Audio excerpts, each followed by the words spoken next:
Herzlich willkommen, liebe Zuseher, hier auf meinem Kanal. Ich freue mich sehr, dass Sie da sind. Ich habe schon mal gesagt, ich mag Indien. Das sagte ich in dem Video, in welchem ich den indischen Combat Dog vorgestellt habe. Ja, ich mag Indien und ich mag die Inder. Ich mag diese Leute, weil die generell sehr gut zu Tieren sind. Das ist so. Schauen Sie, Hunde werden dort allgemein sehr gut behandelt. Nicht nur die. Ja. Das kann man nicht von allen Ländern behaupten. Das wird höchstwahrscheinlich viel mit der dort vorherrschenden Religion, dem Hinduismus, zu tun haben. Denn in diesem haben Hunde eine ganz besondere Bedeutung und werden häufig mit Treue, Schutz und Kameradschaft in Verbindung gebracht. Ich mag solche Leute. Ist so. Ja. Ich mag es, wenn ich mit Vito an Menschen, welche aus Indien stammen, vorbeigehe und ein freundliches, das ist aber ein schöner Hund, vernehmen kann. Ja. Das ist ein sehr schöner Kontrast zu Verhalten mancher anderer Leute. Ja. So wie in vielen anderen Gegenden leben auch in Indien sehr typische Hunde. Wir kennen das, wenn wir da mal nach Südostasien sehen. Das ist Thailand, Vietnam, oder gehen wir nach China, Japan. Die Japaner mit ihren spitzartigen Hunden vom Akita bis zum Shiba Inu. Die Chinesen mit ihren Chow-Chow-ähnlichen Hunden, Shar-Pei, und dann diese Bulldog-ähnlichen, wie heißen die? Mir fällt der exakte Name nicht ein, diese Chong-Mong-Dong-Hunde. Alles ähnliche Typen. Ja. Wenn wir nach Europa sehen, wir haben hier die typischen Gebrauchshunde, auch die Amerikaner mit ihren Hounds und typischen Farmerhunden. Auch die Inder haben so diesen typischen Hundeschlag, möchte ich mal sagen, der mir aber wahnsinnig gut gefällt. Und heute geht es um einen ganz besonderen Hund, Warum? Nun, ich gebe Ihnen da ein Beispiel.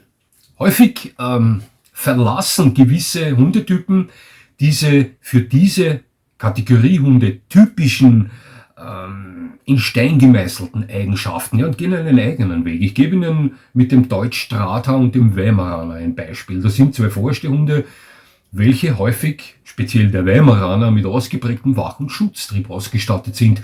Das ist keine Selbstverständlichkeit bei Vorstehhunden. Ein Beispiel. Der Rajapalaya, um den es heute hier in diesem Video geht, zählt zur Kategorie der Windhunde.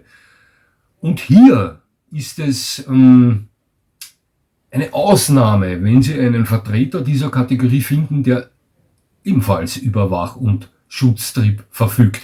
Wir können diese Eigenschaft eventuell einem Irish Wolfhound oder einem schottischen Hirschhund andichten, doch dann wird es schon knapp. Seltenst haben Sie einen Afghanen oder einen Saluki oder einen Greyhound, einen Whippet herumlaufen, der mit Wach- und Schutztrieb ausgestattet ist, weil das nicht Kategorie typisch für Windhunde ist. Doch der Rajapalaya, der indische Hund, um den es heute hier geht, der ist zumeist mit dieser Eigenschaft ausgestattet. Ja, also sehen wir uns den mal etwas näher an. Bis gleich.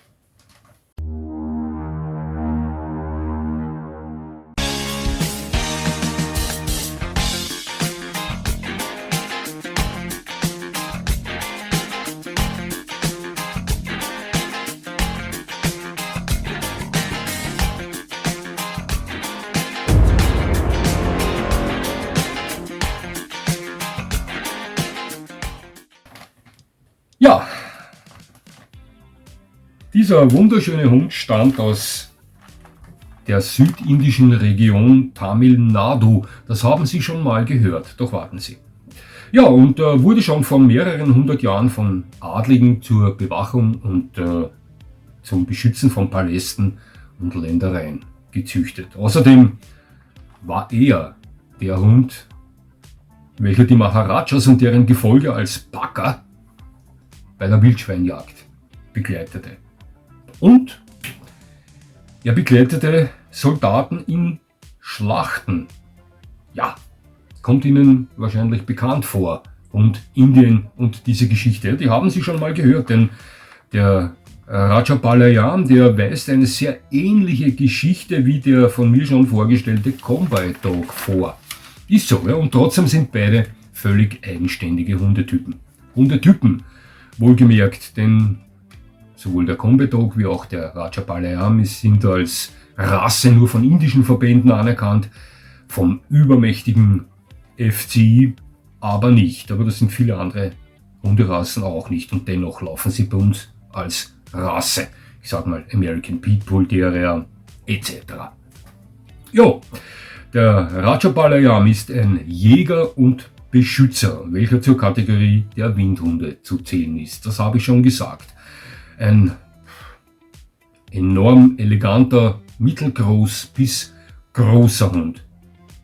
51 bis 71 cm Schulterhöhe können diese Hunde vorweisen, werden zwischen 23 und 35 Kilo schwer, sind kurzhaarig und weiß, wobei sich dieses Weiß eher im Bereich von Eierschalenweiß, nicht dieses knallende Weiß, wie es zum Beispiel ein Samoyedenspitz vorweist, bewegt. Ja, das sind sehr drahtige, schlanke Hunde, sind nicht ganz so auffallend schlank wie der typische Greyhound das ist, aber sie weisen klar erkennbare Windhunde-Anatomie vor, möchte ich sagen. Sind sehr gut bemuskelte Hunde mit langer Wirbelsäule und langen Läufen. Sehr athletisch aussehende Hunde. Ja, also dieser Hund, zumindest sagt man ihm das nach. Ich musste mich hier an Kommentaren, an Niederschriften von Besitzern dieser Hunde festklammern in diversen Foren. Ich selbst habe noch nie einen Rajapalayam gesehen. Man sagt diesem Hund nach, er baut eine sehr enge Beziehung zu seiner Familie auf, verhält sich zu Hause aber sehr sanft und zurückhaltend. Aufgewachsen mit Kindern, sagt man ihm auch eine sehr sanfte und schützende Rolle nach. Der Rajapalayam verfügt im Normalfall über ausgeprägtes Territorialverhalten, was ihm zu einem ausgezeichneten Wächter macht. Und diese Eigenschaft und seine natürliche Reserviertheit, sein natürliches Misstrauen Fremden gegenüber, das erfordert dann eine dementsprechende Herangehensweise des Halters an den Hund, wenn man als Besitzer solch eines Hundes in Zukunft häufiger mal für den Hund fremde Personen empfangen möchte.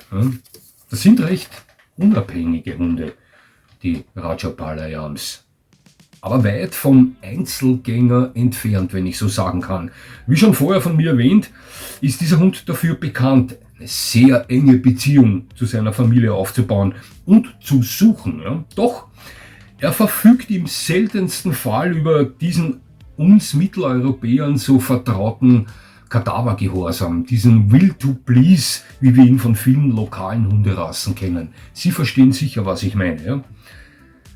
Ja. Man sagt auch, dass sich dieser Hund in ruhigerer Umgebung mit gleichmäßiger Routine am wohlsten fühlt.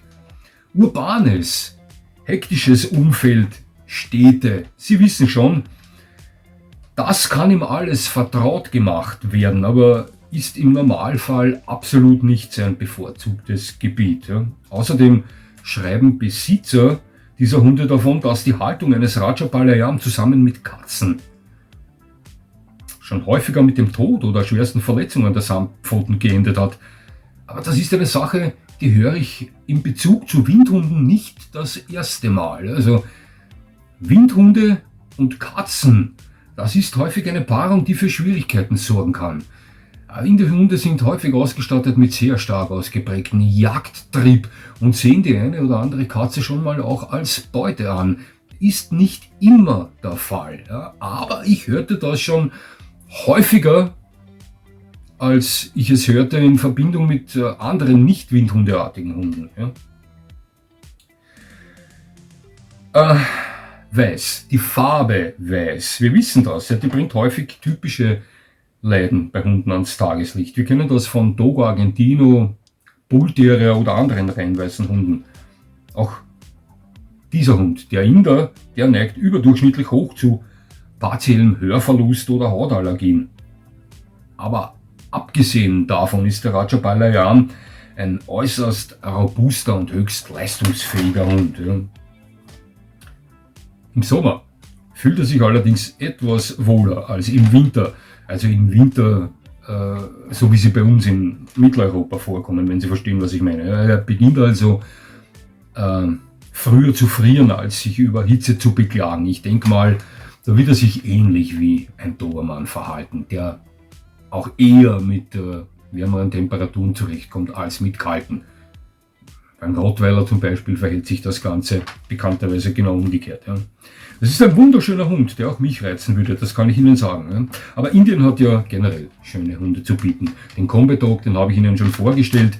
Der Bull Terrier, die indische Ausgabe des Bull Terriers, der wird irgendwann mal folgen, ebenfalls eine sehr beeindruckende Hunderasse.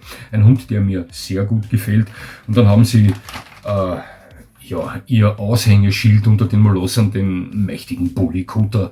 Ich sah noch nie live einen, ich habe Ihnen aber schon, glaube ich, in 2 Videos mal erzählt von einem Schriftverkehr, den ich geführt habe mit einem Pakistani und mit einem Inder, welche im Besitz eines Bully-Kutters waren. Allerdings waren das 2 Bully-Kutter-Besitzer, welche in ländlichen Gebiet lebten und eher weniger häufig mit fremden Menschen in Kontakt kamen. Die haben mir recht detailliert von ihren Hunden erzählt. Ja, irgendwo habe ich noch Bilder, ich grabe die mal aus und präsentiere Ihnen die habe ich von Ihnen zugeschickt bekommen. Ja, Geschmackssache, das Aussehen. Ja, manches Mal sind Bully Kutters schon so hässlich, dass sie schon wieder schön sind. Ja, also man muss schon auf diesen Hundtyp stehen. Doch Bully Kutters sind eine Sache für sich. Ja. Also Molosser häufig ausgestattet mit wirklich Pfeffer, ja, aber in einer Statur wie eine massive deutsche Dogge. Ja, hier geht es heute um den Rajapallayam und nicht um den Bully Kutter. Über den Bully Kutter werde ich mal ein eigenes Video bringen. Habe ich schon mal eines gebracht, das nahm ich aus verschiedensten Gründen wieder vom Netz. Ich werde das Ganze aber wiederholen. Also generell haben die Inder tolle Hunde entwickelt, wenn ich so sagen kann. Ja. Hunde, die alle zur Kategorie robust und leistungsfähig sind. Viele dieser Hunde entstammen ja reinen Parierhunden, halbwilden oder wilden Hunden. Aber das sind alles schon sehr abgehärtete Hunde. Generell geht es diesen Hunden dort drüben allgemein gesehen nicht wirklich ganz so gut, wie es den Hunden bei uns geht. Obwohl, nochmal, ich wiederhole mich, allgemein gesehen ist das indische Volk sehr hundefreundlich. Ja, aber Witterungsverhältnisse, das Futter, zu welchem diese Hunde Zugang haben, etc. etc. Das formt schon etwas robustere Hunde als den typischen mitteleuropäischen Begleithund. Sie verstehen schon, was ich meine. Ja, also ich finde, die Inder haben wirklich tolle Hunde. Doch, um solch einen Hund erwerben zu können, liebe Zuseher, muss man unbedingt nach Indien. Mir ist kein einziger Rajapallayam-Züchter in Europa bekannt. Vielleicht gibt es einen in den USA oder vielleicht gibt es einen irgendwo in Europa. Ich weiß es nicht. Ich habe da kurz mal reingesehen. Also wenn Sie solch einen Hund erwerben wollen, müssten Sie nach Indien. Ganz kurz, ich hole mal kurz aus, weil ich hier davon spreche, solch einen Exoten aus Indien zu erwerben.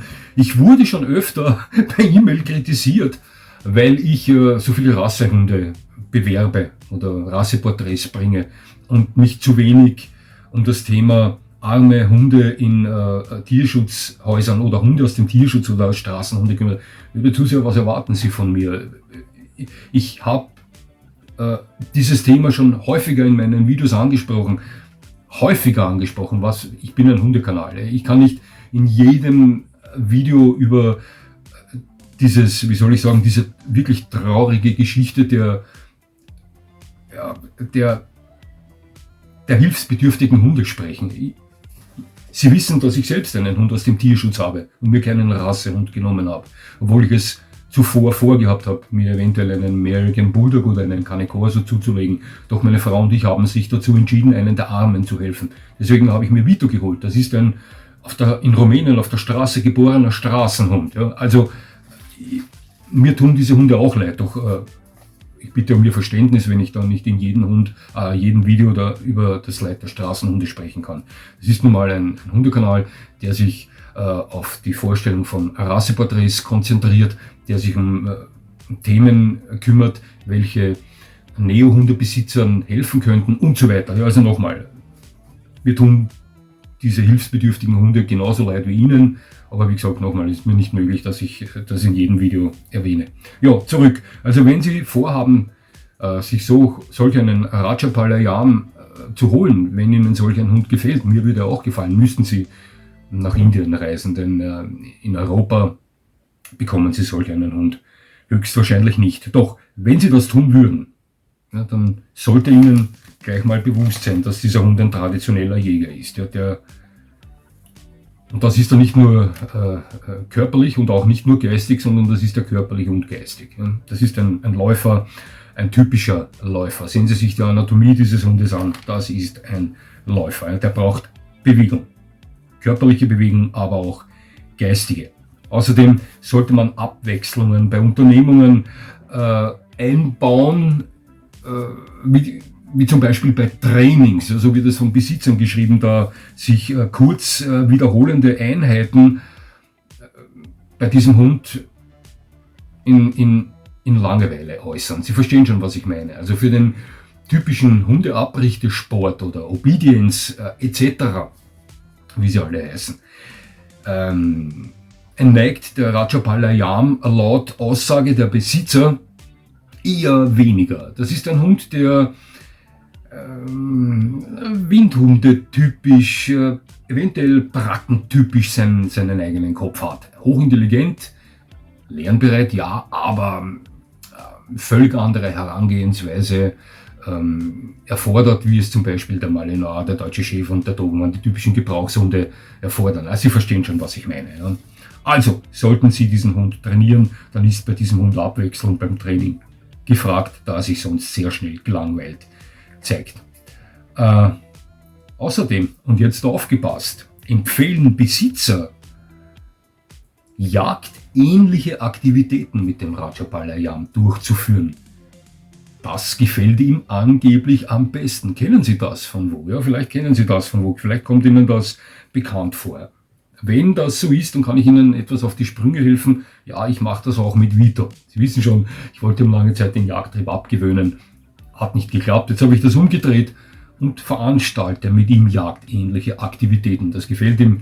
Ich lasse die Leine lang und wenn er eine Spur aufnimmt, zische ich mit ihm dieser Spur nach. Ja, auch das empfiehlt man bei der Haltung des Rajapalajam, da das eine Unternehmung, eine Betätigung dieses Hundes ist, die ihm zugutekommt, geistig und natürlich auch körperlich, wenn er da Gas gibt. Ja, ein gut gehaltener Rajapalajam ist ein fantastischer Familien- und Begleithund, ein exzellenter Bewacher und Beschützer und noch dazu ein exotischer, wunderschöner und höchst eleganter Hund, den man nicht alle Tage zu Gesicht bekommt. Ich sage Ihnen, und ich wiederhole mich, auch mir gefällt dieser Hund sehr gut. Ich bin da, was die Geschmäcker betrifft, ja sehr breit gefächert. Das haben Sie mittlerweile schon mitbekommen. Ein riesen Molosser-Fan, eine Kategorie, wo Sie selten derart schlanke Hunde vorfinden. Enormer Bull-Terrier-Fan, auch hier werden Sie selten einen Hund finden, der derartig schlanke Anatomie vorweist, wie dieser indische Hund das tut. Doch ich liebe auch diese Kategorie der Gebrauchshunde, die Kategorie der Laufhunde etc. Ich mag auch die Kategorie der Windhunde. Mir gefällt auch der Greyhound, obwohl er eigentlich nicht viel von den charakterlichen Eigenschaften besitzt, die ich bei einem Hund suche. Doch, ich sag's Ihnen so wie es ist. Hätte ich Vito nicht und jemand würde anklopfen, meinen Standardsatz mit einem Greyhound-Welpen in der Hand und würde mich fragen, willst du den haben, hätte er noch nicht ausgesprochen und ich hätte ihm diesen Hund weggenommen und der wäre dann bei mir. Auch der Greyhound gefällt mir und einige andere Windhunderassen. Ja, dieser indische Hund, der Rajapalajam, wäre ebenfalls ein Hund, der mich sehr reizen würde. Doch aufgepasst, nochmal, sollte irgendjemand da draußen jetzt den Gedanken hegen, der ist wirklich toll, der Hund, ja, ich fliege da rüber und ich check das und passen Sie auf, ich habe selbst persönlich Kontakt gehabt mit Menschen, welche weiße Hunde besessen haben, die derartige Krankheitsbilder an den Tag legten. Taubheit, auch der Bullterrier meiner Eltern, der Paco, weiß mit schwarzem Monokel, wurde im Alter von 10 Jahren, 12 Jahre wurde er, im Alter von 10 Jahren völlig taub, hatte immer Probleme mit der Haut. Ich kannte einen Dogo Argentino mit schwersten Hautallergieproblemen. ebenfalls weiß. Ja. Also das sollte man immer achten, auf das sollte man bedenken, wenn man sich einen rein weißen Hund zulegt. Muss nicht sein, aber sie neigen mehr dazu als farbige Hunde. Ja, so viel zum Thema Rajapalajam. Wundert mich, dass ich diesen Namen in diesem Video ohne einen Fehler immer richtig ausgesprochen habe. Ja, weiß ich nicht. Schöner Hund. Es hat mich sehr gefreut, dass Sie mir zugesehen haben. Ich würde mich natürlich freuen, wenn Sie mir weiterhin zusehen. Und jetzt wünsche ich Ihnen noch einen schönen Tag. Und das war's schon wieder.